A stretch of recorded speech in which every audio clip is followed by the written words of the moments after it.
माध्यम ज्ञात करना है। तो देखो माध्यम के लिए हमें CF बनानी पड़ती है। तो सबसे पहले CF बनाएंगे।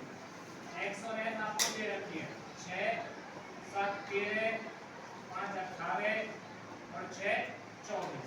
इसको जोड़ देंगे यहाँ, ये भी 24 ही आएगा। 6 और 7 13 5 18 और 6 24। अब यहाँ n/2 24/2 यानी 12 से 3 बड़ी CF। तो देखो 12 से बड़ी 13 है, जिसके चर का मान कितना है 5 है। अतः माध्यक बराबर 5। तो माध्यक क्या आ जाएगा इसका 5। अगले में पूछा है एक पासे को एक बार फेंकने पर 5 से बड़ा अंक। तो देखो पासे को जब फेंकते हैं उसमें संख्या आती है 1 2 3 4 5 और 6। तो 5 से बड़ा अंक एक ही है, तो अनुकूल परिणाम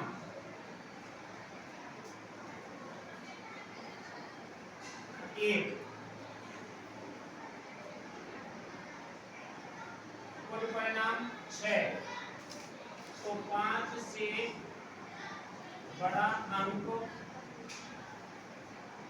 आने की प्रायिकता बराबर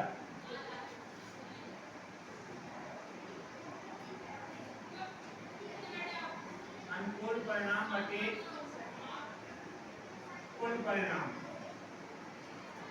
तो देखो PE बराबर 1/6।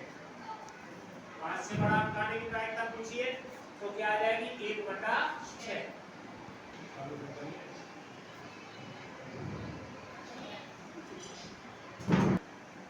देखो इसमें क्या कह रहा है, शंकु की त्रिज्या और बेलन की त्रिज्या बराबर है। शंकु की ऊंचाई और बेलन की ऊंचाई बराबर है। शंकु का आयतन दे रखा है पाई 66 घन सेमी और बेलन का आयतन हमसे पूछा है। तो देखो बेलन का आयतन होता है πr²h। बेलन का आयतन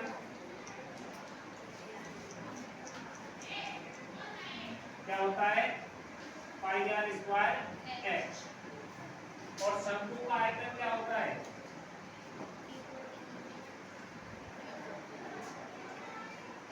1/3 πr²h। अब इन दोनों में अंतर क्या है, देखो πr²h दोनों में आ रहा है और शंकु का आयतन है हमारे पास 66 बराबर 1/3 πr²h। 3 का गुणा इधर कर दिया हमने 6 की 18 19 बराबर πr²h। πr²h किसका आयतन था, बेलन का, उसने ये पूछा है। अतः बेलन का आयतन बराबर 198 वर्ग घन सेमी। आयतन है इसलिए घन सेमी में आएगा, घन सेमी। अब नेक्स्ट क्वेश्चन में उसने पूछा है कि आइए आपको आंकड़े दे रखे हैं, उनका माध्यक ज्ञात करना है। तो इन आंकड़ों को पहले आरोही क्रम में जमा लेंगे। सबसे छोटी संख्या आरोही क्रम में जमाने पर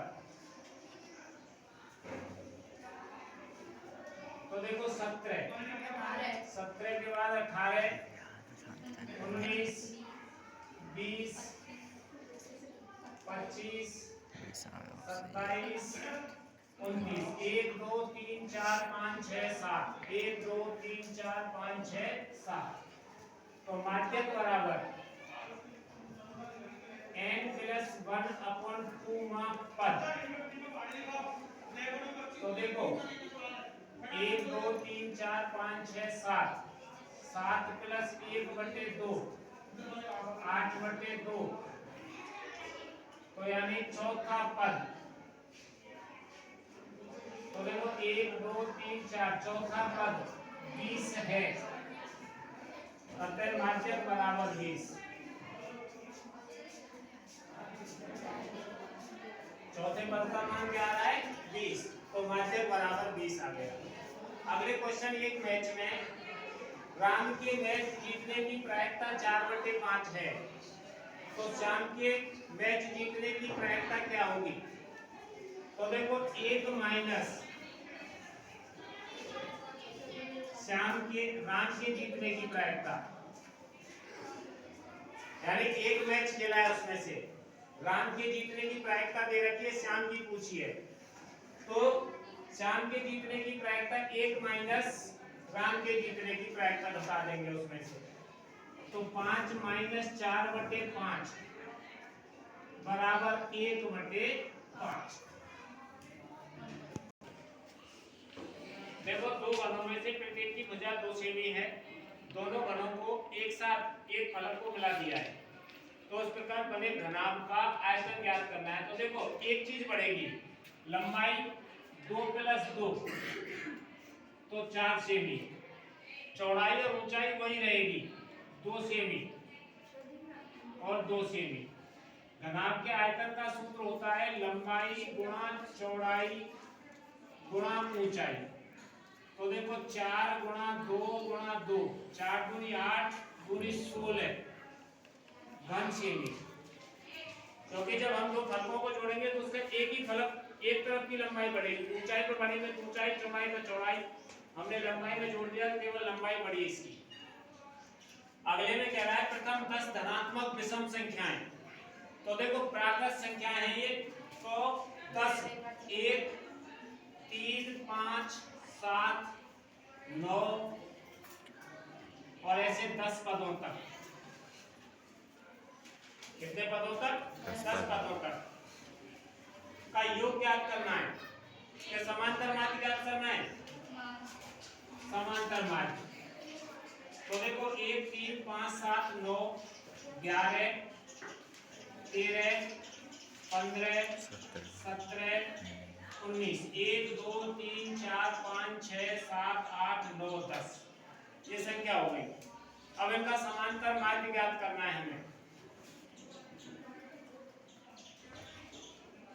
तो इनको जोड़ देंगे हम।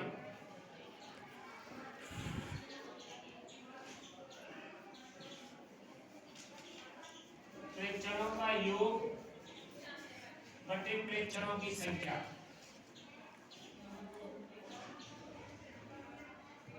तो जोड़ने पर ये आ गया आपके पास 1 + 3 + 5 + 7 + 9 + 11 + 13 + 15 + 17 + 19 और संख्याएं हमारे पास 10, 9 और 7 16, 16 और 5 21 और 3 24 और 1 25, 25 और 9 34, 34 और 7 41, 41 और 5 46, 46 और 3 49 और 1 50, यहाँ से लगी 5 और 1 6 और 1 7 और 1 8 और 1 9 और 1 10 बटे 10, तो इनका माध्य आ गया आपके पास 10।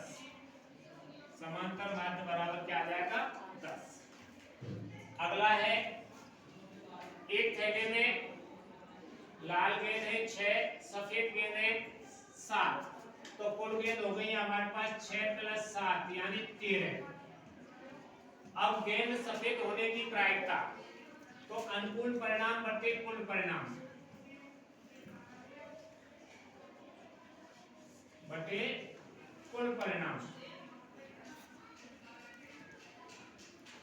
तो ये हो जाएगा आपके पास सफेद कितनी है 7 बटे 13, तो क्या आ गई इसकी बारंबार प्रायिकता 7 बटे 13।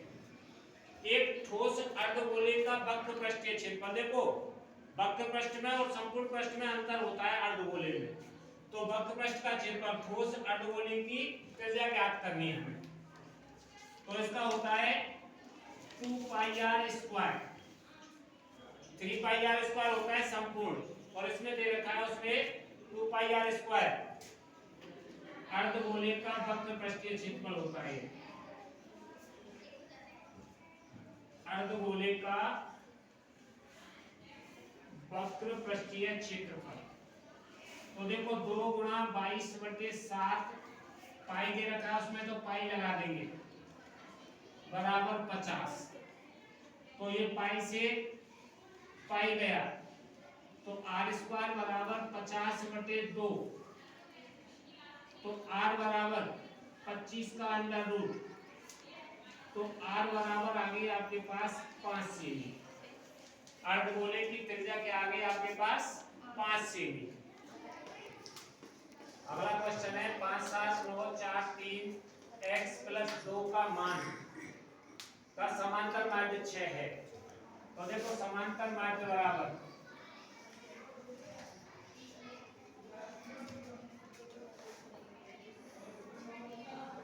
7 + 5 + 9 + 4 + 3 + x + 2 1 2 3 4 5 6।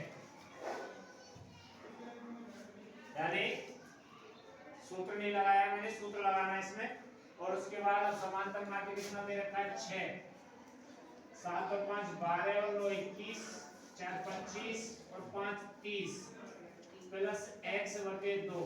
इसके नीचे 1 मान लिया, इसका गुणा इससे 30 और इसका इससे 6 दूनी 30 प्लस x बराबर ये 6 से मिटा 36।